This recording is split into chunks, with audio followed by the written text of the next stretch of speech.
ഞങ്ങൾക്ക് ഏറ്റവും കൂടുതൽ ബെനിഫിറ്റ്സ് കിട്ടിയ ഒരു ടൈം കൊറോണ. കേരളത്തിൽ ഏറ്റവും കൂടുതൽ ആൾക്കാർ മീൻ കച്ചവടം തുടങ്ങിയത് എനിക്ക് തോന്നുന്നു കോവിഡ് തീർച്ചയായും എല്ലാവരും വേറെ വഴിയില്ല. അതെ അതെ, കാരണം നമ്മൾ പല ഓഫീസുകളിലും ഷോറൂമിലൊക്കെ പോകുന്ന ആ ചേട്ടന്മാരൊക്കെ ഒരുപക്ഷെ ഞങ്ങളിങ്ങനെ പരിപാടി തുടങ്ങാൻ പോവാ, ഞങ്ങൾക്കൊരു സാധനം വേണം, അപ്പോൾ ഓൺലൈൻ ഡെലിവറി സിസ്റ്റം, വളരെ നിസ്സാര ഒരു എമൗണ്ടിൽ ഒരു ഓൺലൈൻ ഡെലിവറി സിസ്റ്റം ഏത് ഈ വ്യക്തികൾക്ക് വ്യക്തികൾക്ക് അവർക്കത് അഫോർഡ് ചെയ്യാൻ പറ്റും. അത് വളരെ നിസ്സാരമായിട്ട് ഒരു എമൗണ്ടിൽ. കാരണം എന്നെ സംബന്ധിച്ചുള്ള അവരെ ഹെൽപ്പ് ചെയ്യാന്ന് മാത്രമേ ഉള്ളൂ. എന്താണ് ആ പരിപാടി?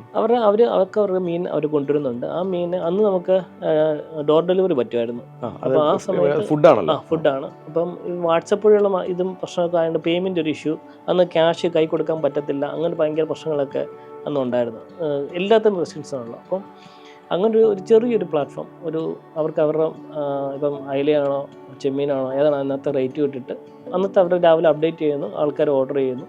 അത് പ്ലാറ്റ്ഫോമാണ്.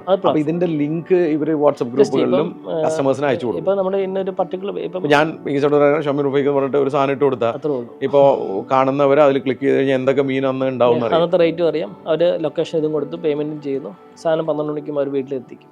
അത് ഇവർ തന്നെ കൊണ്ട് കൊടുത്തു. അവർ എന്നോട് കൊടുത്തോളൂ.